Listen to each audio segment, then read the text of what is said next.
Queridos, abram suas Bíblias, por favor, na Epístola de Paulo aos Gálatas, capítulo 1, enquanto vocês vão achando, Gálatas capítulo 1, daqui a pouco eu direi quais são os versículos. A ministração de hoje, ela nasce, deixa eu ver como eu coloco, como um recorte do que foi dito na quarta-feira. Conversando com alguns irmãos que estavam aqui na quarta-feira, e um deles, meu amigo, companheiro Gil, falou assim: pastor, Ctrl+C e Ctrl+V a mensagem. Se você puder ministrar essa mensagem, seria uma grande bênção. É claro que eu não tenho essa capacidade de reproduzir aquilo que foi dito, palavra por palavra, a mesma estrutura que foi ministrada na quarta-feira. Mas tomara que pelo menos uma parcela, Gil, do encargo que foi transmitido na quarta, possa ser repetido hoje para os irmãos e tenha algum valor para os irmãos nessa noite. Os irmãos que estiveram aqui na quarta-feira devem ouvir uma parte, uma repetição. Não fiquem chateados, não fiquem decepcionados. Você vai ouvir de novo. Quem não ouviu vai ouvir pela primeira vez. E a gente vai prosseguindo de fé em fé, em nome do Senhor Jesus Cristo. Quem achou, Gálatas capítulo 1. Amém? Nós iremos ler os versículos 6, 7, 8, 9 e também o versículo de número 11. Admira-me que estejais passando tão depressa daquele que vos chamou na graça de Cristo para outro evangelho, o qual não é outro, senão que há alguns que vos perturbam e querem perverter o evangelho de Cristo. Mas ainda que nós, ou mesmo um anjo vindo do céu, vos pregue evangelho que vá além do que vos temos pregado, seja anátema, seja maldito. Assim como já dissemos, e ainda repito, se alguém vos prega evangelho que vá além daquele que recebestes, seja anátema. Versículo 11. Faço-vos, porém, saber, irmãos, que o evangelho por mim anunciado não é segundo o homem. Amém. Que evangelho é o teu? Com essa pergunta, que evangelho é o teu? Eu abro a ministração dessa noite. E não precisa gastar muito tempo para responder uma pergunta tão simples como essa. Eu sei que todos nós, em peso, nós iremos responder qual é o nosso evangelho. Afinal de contas, Bispo Josué, o nosso evangelho é o evangelho de Jesus.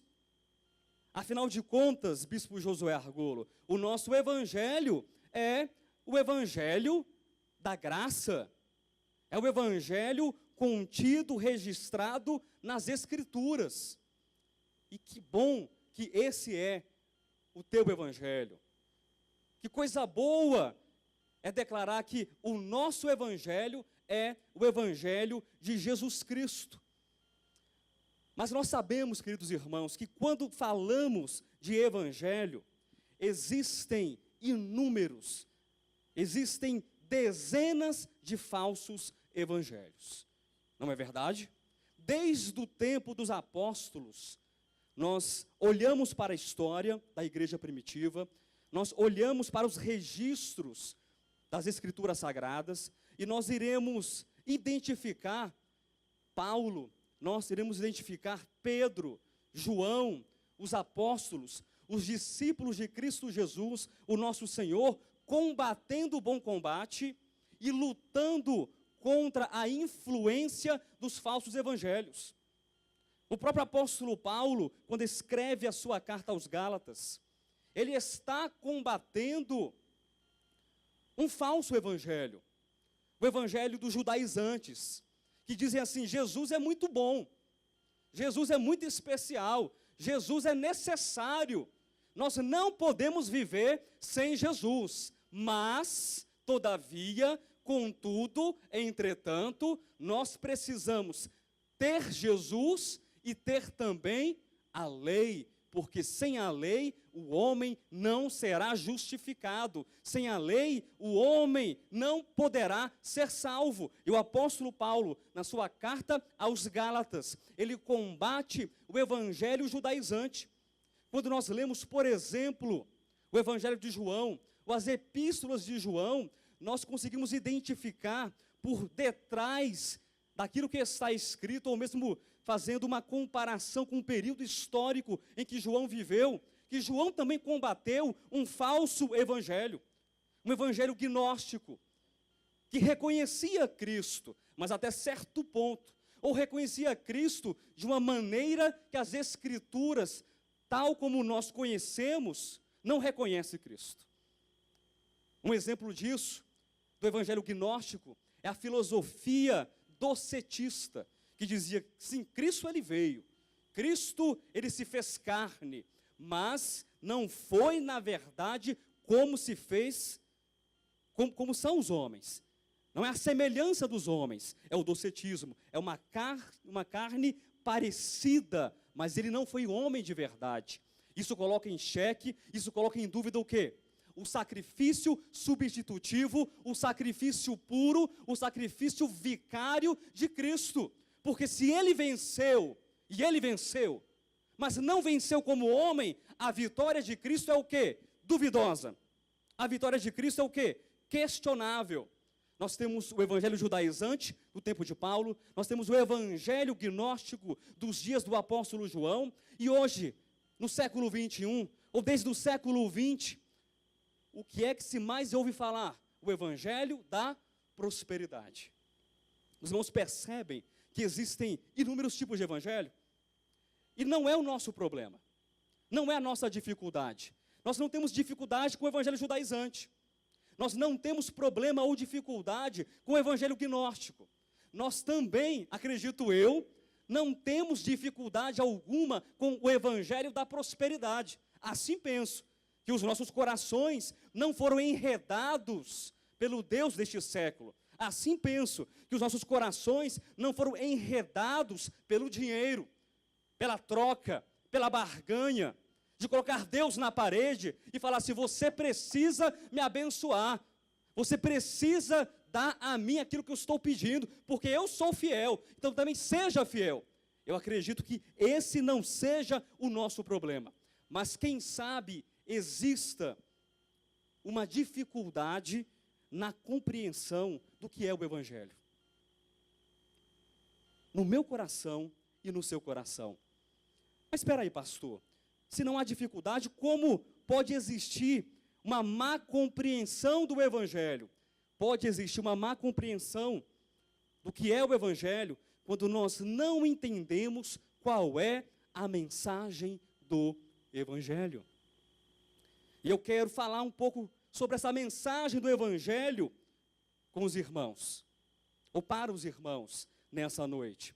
Eu quero transmitir a partir de uma metáfora, a partir de uma alegoria disforme, imperfeita, mas que é muito importante para que nós entendamos o que é o evangelho.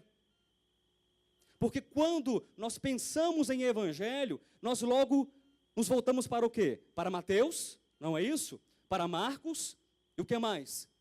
Para Lucas e para João.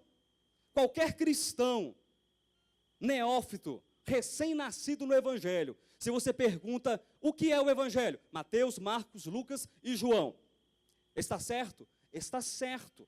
Mas eles relacionam o evangelho enquanto uma composição redacional, enquanto um gênero literário do Novo Testamento. E isso está correto. Os irmãos sabem que quando nós lemos o Novo Testamento, trazendo os livros de trás para frente, nós temos o Apocalipse, que é o único livro de literatura, o quê? Escatológica ou apocalíptica. Nós temos as epístolas. E por que uma epístola? Não é porque o redator, o editor quis chamar de epístola. Não, é porque tem o quê? Tem uma saudação, tem um remetente, tem um destinatário, tem um exórdio, tem um corpo e tem o quê? Uma finalização.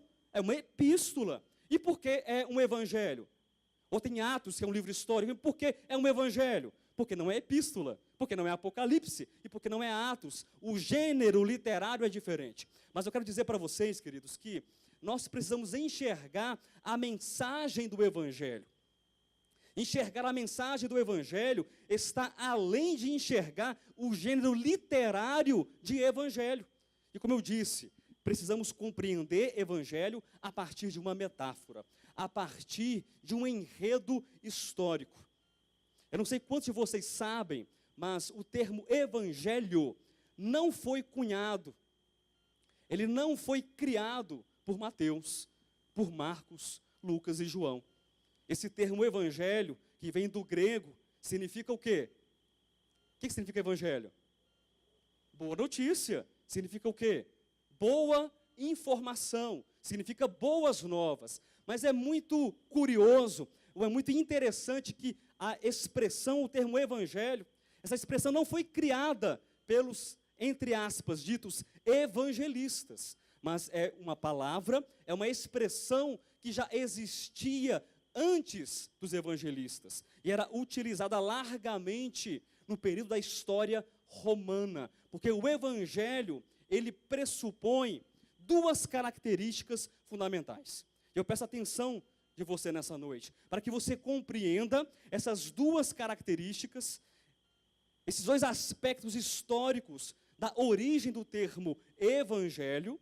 Nós iremos utilizar essas duas características como o quê? Uma sombra, como uma plataforma, uma alegoria disforme, imperfeita, mas para apontar para a realidade e perfeição do que de fato é o evangelho.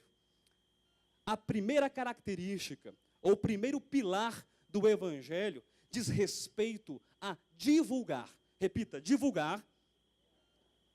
Divulgar. Muito bem. Mas divulgar o quê, pastor Josué?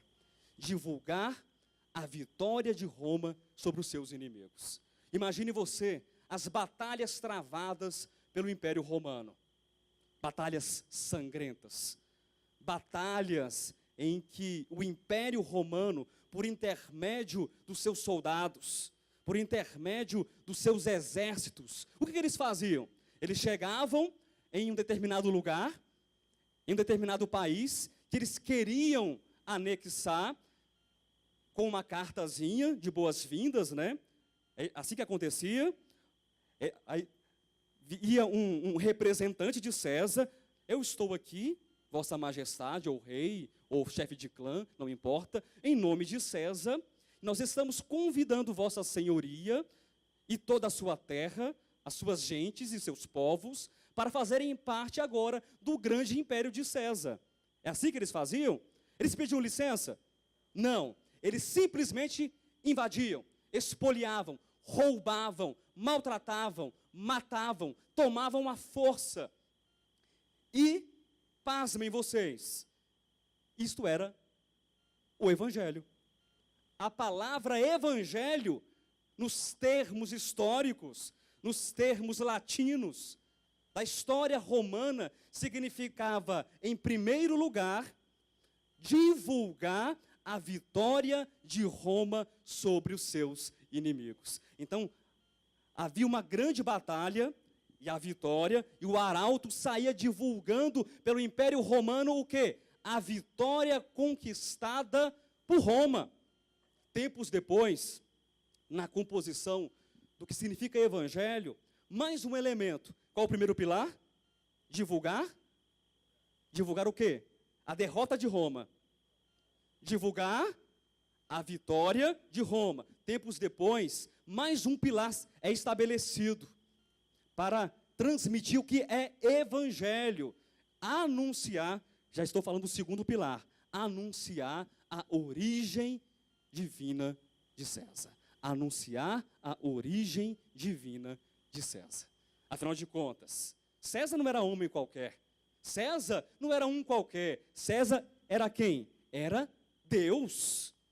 Estava lá César no seu trono, na sua casa, no seu santuário. E ele era adorado como um Deus. E ai daquele que falasse o contrário. Ai daquele que dissesse, César não é Deus. Mas interessante, queridos, essa terminologia, esse entendimento histórico, e podem pesquisar posteriormente, isso faz parte da história do Império Romano. Esse termo evangelho possui essa dupla aplicação, esses dois pilares. Então essa temática, ela é traduzida, ela é feita agora uma nova leitura pelos evangelistas. João, Mateus, Marcos e Lucas, eles tomam agora essa temática de falar da vitória e de falar também de um homem que é Deus, de um Deus que é homem, e falam do evangelho. Mas é claro que o evangelho das Escrituras não é igual ao evangelho de César. E eu quero agora trabalhar essas duas questões com você nessa noite. E simplesmente por uma questão didática, vamos tomar agora evangelho de César e evangelho de Jesus Cristo. Vocês me ajudam? Ok? Evangelho de César e evangelho de Jesus Cristo. Abra sua Bíblia, volte um pouquinho no evangelho de João. Eu quero reler com vocês o texto que foi lido na abertura, capítulo 18, do versículo 33 até o versículo 36. Quem está feliz, diga amém. 33 a seguir. Tornou Pilatos a entrar no pretório. Chamou Jesus e perguntou-lhes, és tu o rei dos judeus? Respondeu Jesus, vem de ti mesmo esta pergunta, ou todos disseram outros a meu respeito? Replicou Pilatos, porventura sou judeu? A tua própria gente e os principais sacerdotes é que te entregaram a mim. Que fizeste? Respondeu Jesus, o meu reino é daqui dessa terra. Sim, o meu reino fica ao lado do teu. Nós somos vizinhos, companheiro. Não? O que é que Jesus fala? O meu reino não é deste mundo. Se o meu reino fosse deste mundo, os meus ministros se empenhariam por mim, para que não fosse eu entregue aos judeus. E mais uma vez, enfaticamente, Jesus diz, mas agora o meu reino não é daqui. E é interessante, meu querido irmão, é interessante, minha querida irmã, que os evangelistas, sobretudo eles, não que nas epístolas nós não tenhamos essa mensagem do evangelho, mas sobretudo os evangelistas tomam essa estruturação do evangelho, que o evangelho é a divulgação da vitória do império sobre os povos, e que o evangelho também é o anúncio da origem divina de um homem. Mas agora é feita uma releitura, e Jesus Cristo, ele já nos fala sobre essa releitura. Nós temos que pensar evangelho a partir da perspectiva de Cristo. Nós temos que pensar evangelho a partir da perspectiva dos apóstolos. E aí você precisa entender que evangelho é o evangelho que você está vivendo. Não é o evangelho gnóstico, eu sei disso. Não é o evangelho judaizante, eu também sei disso. Não é o evangelho da prosperidade, eu também sei disso. Mas talvez eu que falo com você, possa em um momento ou outro estar vivendo o evangelho de César, da opressão, da usura, da escravidão, de maltratar, de perseguir. E é isso que nós vemos nesse mundo. Sim ou não, pessoal? Quando você olha para, eu não diria apenas a igreja, mas quando você olha para o mundo, o que é que você vê? Você vê violência? Muita ou pouca violência? Muita? Você vê o que mais? Me ajudem, o que é que você vê mais no mundo? Para não dizer na igreja, tá? Deixa a igreja de fora, a igreja é coisa santa. Terrorismo, violência, assassinato, corrupção. O que mais? As obras da carne todas. Todo tipo de coisa ruim. E, olhem só, muitas dessas coisas são feitas em nome de quem? De Deus, em nome de Deus. Religiões matam em nome de Deus. Cristãos matam em nome de Deus. E poucos morrem em nome de Deus, porque não conseguem perceber que o nosso reino é o reino de Deus. E o reino de Deus é o reino de Jesus. E o reino de Jesus não é daqui, dessa terra. Não é desse mundo. As nossas relações, a nossa visão, a nossa perspectiva de mundo, tudo isso deve ser visto a partir do evangelho de Jesus Cristo, e não do evangelho de César. Daquele evangelho que diz assim, que você não pode levar desaforo para casa. Este é, Gil, o evangelho de César, que você não pode perder, você não pode abrir mão, você não pode ouvir um não como resposta. Você não pode ouvir você, Josiel, está errado. Não, mas aí vai borbulhando dentro da gente, né? Um gênio, é o gênio da garrafa, explode e sai fogo pelas ventas, e labaredas de fogo também pela boca, e os nossos olhos também, saem relâmpagos, porque eu não posso escutar que eu estou errado, porque o evangelho que eu sei é o evangelho que Jesus Cristo é bom, e o diabo não presta, e ponto final. Mas o evangelho é muito mais do que isso.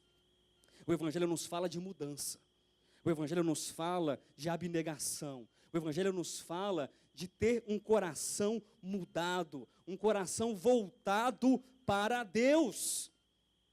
Eu anotei uma frase aqui, eu quero compartilhar essa frase com vocês. O evangelho por nós defendido, preste atenção nessa frase. O evangelho por nós defendido e crido. Você defende um evangelho? Acorda, povo. Você defende um evangelho? Você crê em um evangelho?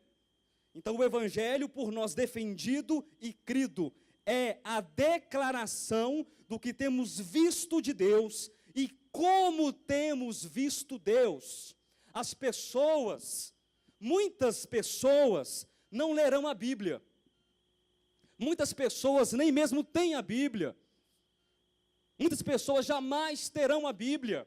Muitas pessoas jamais terão uma igreja perto da sua casa. Mas muitas pessoas poderão ler a Bíblia. Muitas pessoas poderão encontrar Deus, encontrar alguém da igreja em você. Quem entendeu, diga amém. Muito daquilo que nós cremos, que nós testificamos, que nós declaramos, na verdade é a expressão do tipo de Deus que nós acreditamos. Infelizmente, queridos, há muita gente na igreja do Senhor Jesus Cristo transmitindo um recado diferente. Tem muito profeta falando abobrinha, tem muita gente falando no lugar de Deus e transmitindo a ideia de um Deus que não é o Deus das Escrituras. É um Deus que mata, é um Deus que escraviza, é um Deus que oprime, é um Deus que não perdoa, é um Deus que assedia, é um Deus que humilha, é um Deus que entrega o outro, em nome da fé, em nome da religião, em nome da pureza, em nome dos bons costumes, como se Deus precisasse de bons costumes. Entenda isso em nome de Jesus. Não existe evangelho sem Jesus. Não existe evangelho genuíno se nós não olharmos para Jesus Cristo. Jesus Cristo é a fonte do evangelho. Jesus Cristo é o evangelho. Jesus Cristo é a raiz do evangelho. Todo tipo de fruto que nós produzimos, ou que nós venhamos produzir, precisa partir de Cristo Jesus. Você, como uma árvore, deve estar plantado em Cristo Jesus. As pessoas verão Deus por seu intermédio, meu irmão. Em nome de Cristo Jesus, não mostre um Deus irado, não mostre um Deus vingativo, não mostre um Deus pernicioso, não mostre um Deus que tem prazer no mal, não mostre um Deus que tem prazer com a perseguição. Mas eu não te falei, fulano, quebrou a cara, bem feito para você. Isso não é evangelho. Deus não se porta assim. Deus não é assim. Que evangelho é o teu? Que evangelho é o meu? Os evangelistas, eles conseguem traduzir os dois pilares da história secular do evangelho, mas de uma outra maneira. De uma outra maneira. César fazia o quê? César matava. Aqui, pessoal da minha direita, César fazia o quê? César matava. César escravizava. Pessoal da minha esquerda, Jesus, contrário de matava, dava a vida. Contrário de escravizava, Jesus libertava. Percebe a diferença? A metáfora disforme, essa alegoria, que é uma sombra da perfeição, essa alegoria simplesmente aponta também para uma verdade. Nós estamos inseridos no Evangelho. O Evangelho, meu irmão, é uma história de Deus. Com o homem, você foi colocado dentro da história de Deus. Você é participante dessa história. E Deus, quando te amou, na eternidade passada, antes que existisse qualquer criatura, antes que existisse céu, estrelas, anjos, constelações, qualquer planeta, você já estava dentro do coração do Pai, você foi eleito, predestinado, amado, gerado no pensamento, no coração de Deus, e Deus te colocou dentro dessa história de salvação, dessa mensagem de libertação, para que você primeiramente fosse alcançado, aquele que estava na morte, aquele que estava nas trevas, aquele que estava completamente desviado de Deus, escravo de si mesmo, escravo dos pecados, escravo de Satanás, escravo dos vícios, escravo das tendências, escravo do seu próprio coração torto. Mas Deus nos amou e Deus pregou o evangelho para você. Deus pregou o evangelho para cada um que está aqui nessa noite. Nós fomos convertidos não pela pregação do pastor, nós fomos salvos não pela pregação do conferencista, mas nós fomos salvos e evangelizados pelo próprio Deus que um dia se fez carne. Quem entendeu, diga amém. Nós fomos inseridos na história do evangelho. Mas pare e pense um pouco. O primeiro pilar histórico do Evangelho de Roma, do Evangelho de César, diz o quê? Vitória sobre inimigos. O segundo pilar, César é Deus. E aí você olha para as Escrituras, você olha para Mateus, você olha para Marcos, para Lucas, para João, para Paulo, para Pedro, para Judas, para Tiago. Você olha para os evangelistas e para os apóstolos. De que modo eles falam a respeito do Evangelho? De que modo eles falam a respeito deste homem que é o centro do Evangelho? Se isso não te atrai, se isso não te convida a ter uma mudança, você não foi cativado ainda de modo suficiente pelo Evangelho. Talvez você não tenha sido preso pelo evangelho judaizante, gnóstico, da prosperidade, mas ainda falta-lhe a compreensão.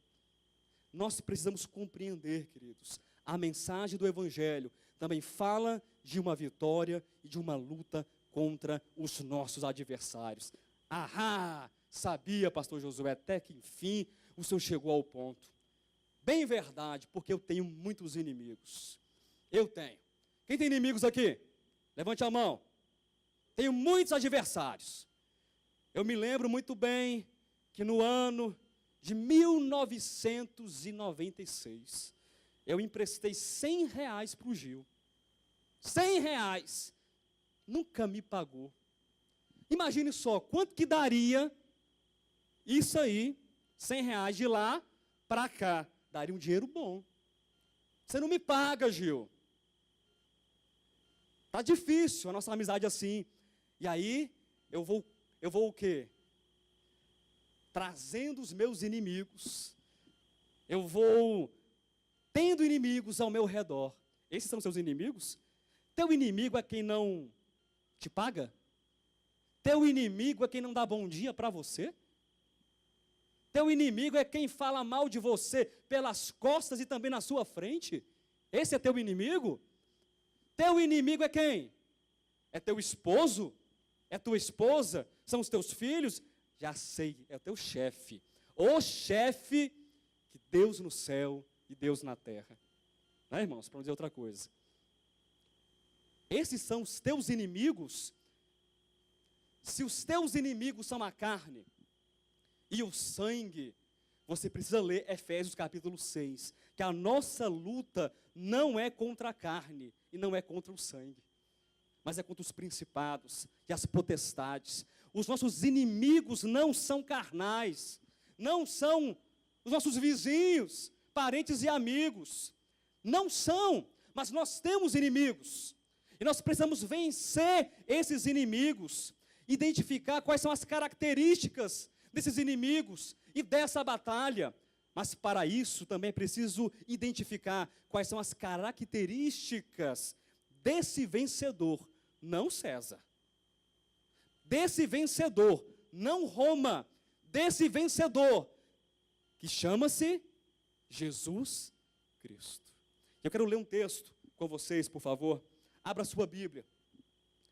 Lá na primeira epístola de João, eu quero começar falando sobre o segundo pilar do Evangelho, de trás para frente. Já que o segundo pilar fala da identificação, da declaração de um homem que é Deus. Quem está entendendo, diga amém. Não durma não, meu irmão, me ajude em nome de Jesus. Amém? Se você dormir, peça para o irmão que está ao seu lado te cutucar e te beliscar, porque eu não vou descer para fazer isso. 1 de João, capítulo 5, versículo 20. Entendendo as características e aspirações desse vencedor. Eu quero ler 3 textos em sequência, depois eu comento alguma coisa. O primeiro texto: também sabemos que o Filho de Deus é vindo e nos tem dado entendimento para reconhecermos o verdadeiro. E estamos no verdadeiro, em seu Filho, Jesus Cristo. Eu quero que você guarde no seu coração a última parte que vai ser lida. Este é o verdadeiro Deus e a vida eterna. Mais um texto, Hebreus, capítulo 13. Volte só um bocadinho, versículo 8. Hebreus 13, 8. Olha o que diz: Jesus Cristo, ontem e hoje, mudará. Ah, que pena, estava tão animado até agora nessa mensagem.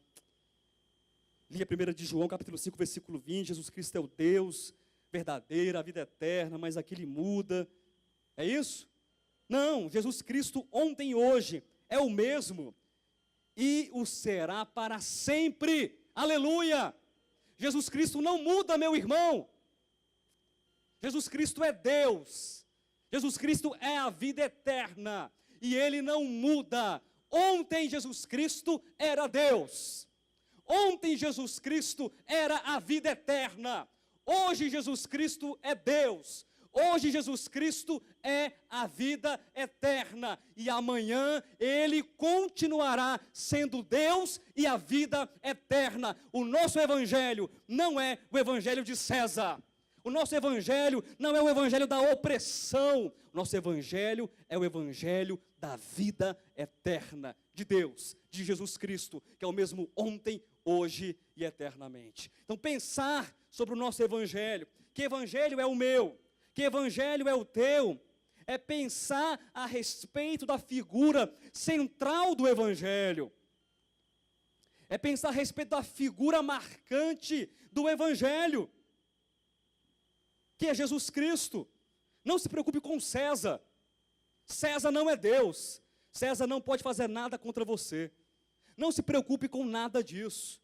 Não se preocupe com nada além de Jesus, de Cristo Jesus. Mais um texto para compor essa tríade. Abra em Filipenses, texto que foi citado pelo pregador que abriu a reunião do louvor dessa noite, pregador Alan.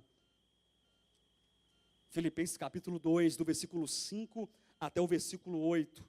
Acompanhe na sua Bíblia, por favor. Quem achou, diga graças a Deus. Quem não achou, diga misericórdia. Ô Senhor, tem misericórdia do teu povo. Filipenses capítulo 2, do versículo 5 ao versículo 8. Tende em vós o mesmo sentimento que houve também em César. Tende em vós o mesmo sentimento que houve em Nabucodonosor, que teve em Adão, que teve em Lúcifer. Misericórdia, esse pastor só tem minhoca na cabeça. Por isso que ele prega uma vez a cada 2 meses. Tende em vós o mesmo sentimento que houve em Cristo Jesus. Podia parar de pregar aqui, podia fechar a Bíblia, descer, cantava e ir embora para casa. Acabou. Não precisa de pregação mais. Irmãos, esse texto aqui já fala muito. Não é um sentimento aproximado. Viu, irmã Andressa? Irmão Gil, presta atenção. Não é próximo, não é parecido, não é uma maquiagem de sentimento. Tende o mesmo sentimento que houve em Cristo Jesus. E aí, Paulo, você vai ou não vai falar para a gente que sentimento é esse, cabra? Eu quero descobrir que sentimento é esse que teve Jesus Cristo. Será que Paulo fala? Hein? Pois ele, Jesus, subsistindo em forma de Deus, não julgou como usurpação o ser igual a Deus. É isso mesmo? Está escrito isso na sua Bíblia? Antes, a si mesmo se esvaziou, assumindo a forma de servo, tornando-se em semelhança de homens e reconhecido em figura humana. A si mesmo se humilhou, tornando-se obediente até a morte e morte de cruz. Irmãos, um minuto de silêncio, só para parar nesse texto. O mesmo sentimento que houve em Cristo. O que ele fez? O que ele fez de muito grande? Ele veio do céu, a concepção humana, tá? Evangelho de César. Ele veio assentado num cavalo branco. Pocotó, pocotó, pocotó, pocotó, pocotó. Sabe o Pégaso, lá da mitologia grega? Com aquelas asas. Cavalo branquinho, branquinho, né? Um cavalo branco. E aí, ele, seguido por centenas, milhares de anjos, um mais alto do que o outro. Não é igual o Josué, não. Igual o Jairus também, não. Sim, 2,5 metros, 3 metros, 4 metros de altura, aqueles anjos enormes, com a espada de fogo na mão, desceu na Judeia, na Galileia dos gentios, e aí matou todo mundo com a espada, parecia um Jedi com a espada de fogo. Aí quando você lê o Evangelho, é isso que você vê, não é isso o registro da Bíblia? Que Jesus, ele veio matando todo mundo, conquistando, colocando o seu pé na cabeça dos seus inimigos. Isso é para você aprender a respeitar Deus. Porque como está escrito, de Deus não se zomba. Olha só o texto aí, pretexto para heresia, fora de contexto. De Deus não se zomba. Foi isso? É esse evangelho que você vê? É esse evangelho que você lê? Não. Ele, subsistindo em forma de Deus, não julgou como usurpação o ser igual a Deus. Meu irmão, a gente discute tanto um com o outro, sem ser nada. A gente discute tanto em casa, sem ser nada. Somos tão parecidos com aquilo que o apóstolo Paulo fala também em Filipenses ali, né? Mais para cá, no capítulo 3, um pouquinho mais, né? Refúgio. Você já se considerou assim alguma vez? Erva? Refúgio? Não, pastor, isso aí não. Isso aí é só para ofender a gente que você fala isso. Não é para ofender, não. O que nós somos sem Deus? O que você é, criatura, sem Deus? O que você é, Marcinho, um homem grande, forte, inteligente, bem empregado, ganha 50 mil por mês. Receba. O que você é sem Deus, Marcinho? Você não é nada. E você, Jailson, uma rede de óticas, de relojoarias, o que você é? Você não é nada. Sem Deus nós não somos nada. E a gente tem muita razão. Mas você vê Deus, não é o primo de Deus não, irmãos. Não é o parente, tá, do vizinho, da cunhada, do sogro que morava, que conhecia Deus. O próprio Deus que fez os céus, que fez a terra, que fez os anjos, que fez tudo, que fez você. Ele se faz carne, subsistindo em forma de Deus. Ele não julga, ele não toma ocasião da sua pose, do seu status, de quem ele é. Ele se esvazia e toma a figura de homem, se esvazia, assumindo a forma de servo, tornando-se semelhança de homens, reconhecido em figura humana, a si mesmo se humilhando, tornando-se obediente até a morte e morte de cruz. Agora o bicho vai pegar. Sabe por quê? Porque quando a gente fala de evangelho, é muito bom falar de evangelho. Sim ou não, pessoal? É? Coisa boa é falar de evangelho. Passar horas falando do evangelho, dando estudo bíblico, EBD, Escola Bíblica Dominical. Vou anotar 10 textos hoje, classe, que falam sobre o evangelho. Mas antes de mais nada, ponto número 1. Eu vou anotar no quadro aqui. A palavra evangelho, ela tem origem no grego e significa boa notícia ou boas novas. Ponto número 2. Isso é muito bom. Mas evangelho é para ser vivido. Amém? Evangelho é para ser vivido. E nesse texto aqui nós temos um convite para viver o evangelho. Não, pastor, não tem convite nenhum aqui não. Está escrito aqui, ó, versículo 8, a si mesmo se humilhou, tornando-se obediente até a morte, e morte de cruz. É só para Jesus. Então eu quero te convidar a ler, eu quero te convidar a pensar Mateus capítulo 16, versículo 24. Que todo mundo já sabe de cor e salteado. Quem quer vir após mim? Palavras de quem? De Maomé, né? Palavras de César. Palavras de quem? Palavras de quem? É de Jesus? Para quem? Para o pastor Josué. Também, principalmente. Principalmente, ou alguém que precisa seguir a Jesus. E para quem mais? Diga, para mim. Diga, sem medo de ser feliz. Você vai ser feliz se você disser, diga, para mim. Quem quiser vir após mim. O que é dito? Negue a si mesmo. Tome a sua cruz. Negou? Neguei. Tomou a cruz? Tomei. Agora vem, segue-me. Aí você pode seguir a Cristo. Não há como seguir a Cristo sem negar a si mesmo. Não há como seguir a Cristo sem tomar a sua própria cruz, sem entender a sua condição de um ser imperfeito, que está num processo contínuo de transformação. Porque você é imperfeito, você está sendo transformado, lapidado, melhorado, aperfeiçoado por Deus, meu irmão. E você precisa entender esse processo, que se chama evangelho na sua vida. Não uma cartilha, como disse na quarta-feira, como uma cláusula para ser repetida. Ponto número 1, 2, 3, 4, 5, 6, 7. Você vai memorizar 1 milhão de pontos dessa cartilha. Você vai memorizar a Bíblia inteira. Você vai memorizar o Novo Testamento inteiro em grego. Koiné. Ou koiné, para quem preferir. A pronúncia não importa.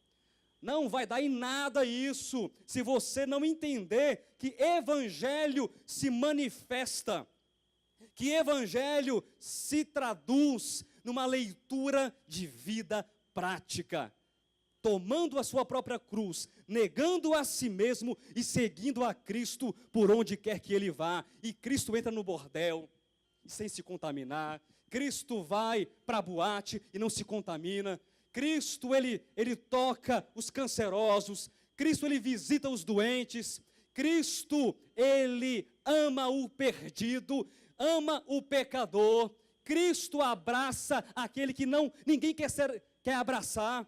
Cristo faz o bem. Isso é ser cristão, isso é ser, entre aspas, evangélico. Isso é ser evangélico, nos termos bíblicos. Isso é ter o evangelho como uma manifestação de Deus em nossas vidas. Cristo foi à cruz, Cristo morreu, mas Ele não fez isso, irmãos, como se a cruz fosse o ápice do sacrifício, porque Ele sofreu as chicotadas, colocaram uma coroa de espinhos na cabeça dele. Então a cruz ali é o ápice da redenção. A cruz é o quadro histórico da redenção. É a pintura, é o retrato da redenção. Quando você olha para trás, há 2000 anos atrás, e você pudesse perguntar para a história, onde está o quadro da redenção, ou um ponto de referência? Sabe quando você viaja? Quem gosta de viajar aqui, levante a mão. E aí você tem os cartões de visita para onde você passa, de viagem. Quem tem esse costume?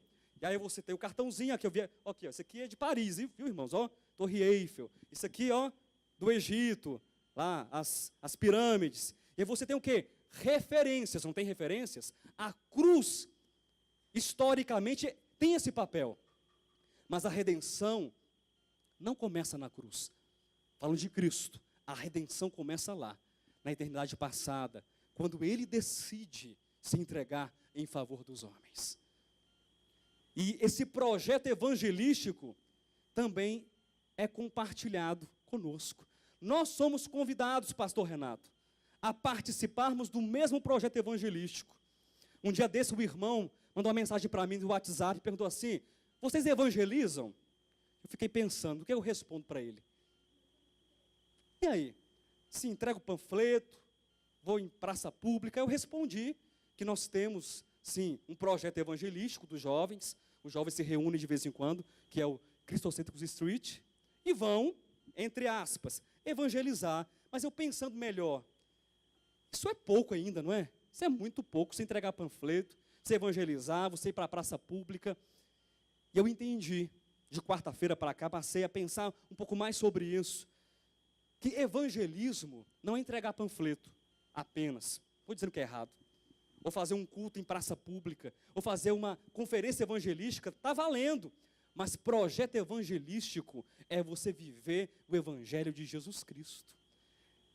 Projeto evangelístico se dá quando as pessoas conseguem ver Cristo em você.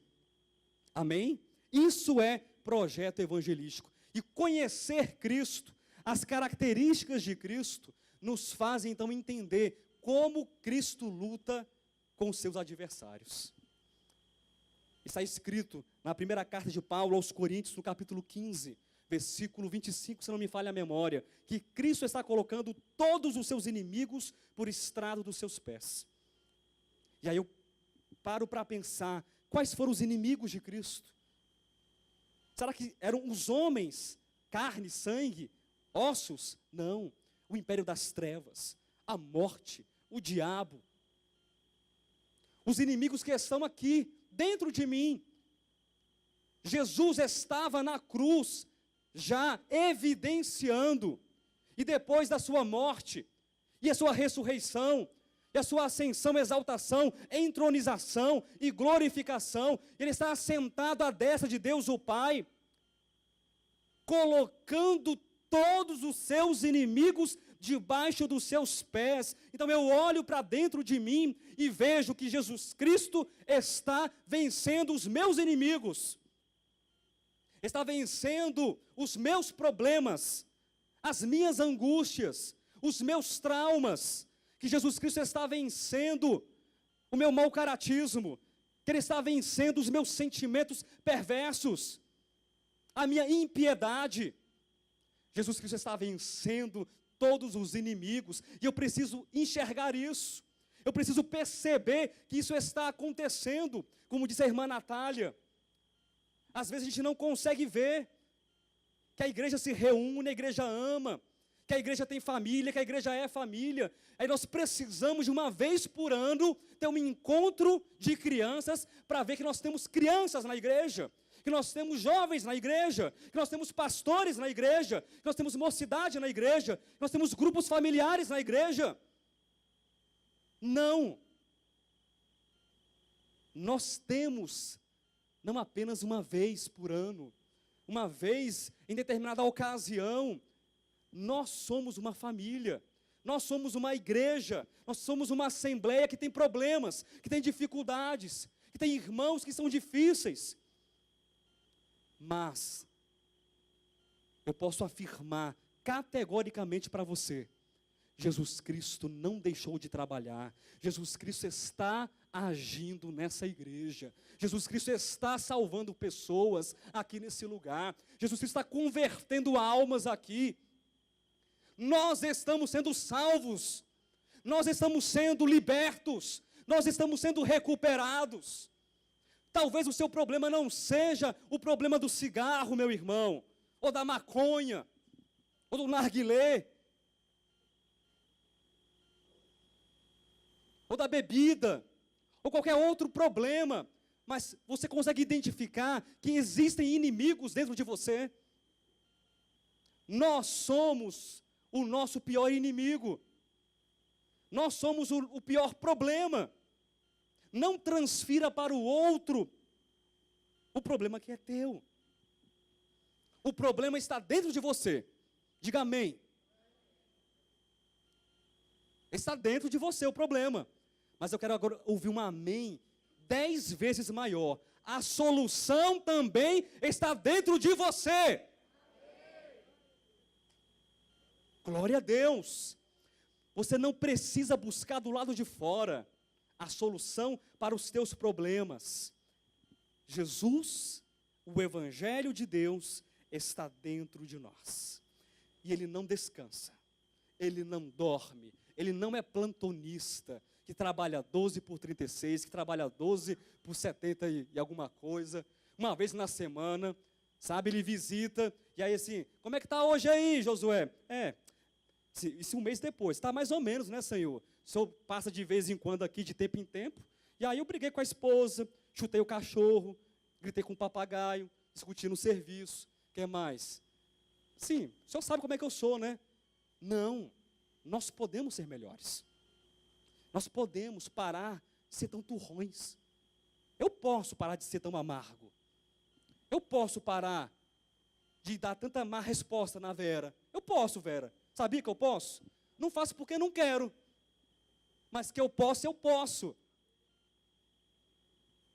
E por quê? Não fazemos? O que nos falta? Temos todo o potencial, o Evangelho está em nós. Meu irmão, que Evangelho é o teu? Não é o de César, amém? O teu Evangelho não é o Evangelho de César, o teu Evangelho é o Evangelho de Jesus Cristo. Eu quero ler mais um texto, ou 2, ou quem sabe 3. Abra sua Bíblia, na primeira carta de Paulo a Timóteo, capítulo 3, versículo 16. O centro do Evangelho é Jesus, esse Deus amoroso, que se fez carne, que se manifestou, que tabernaculou entre os homens, mas também desse mesmo Deus, e preste atenção nisso, isso é muito importante, queridos. Eu tenho mais 5 ou 10 minutos no máximo, não quero esgotar, ultrapassar o meu tempo. Esse Deus verdadeiro, que é a vida eterna, que se fez carne, que se manifestou com bondade, com amor, com graça, com generosidade, porque Ele não é César, Ele é Jesus. Esse Deus está sendo reproduzido em nós.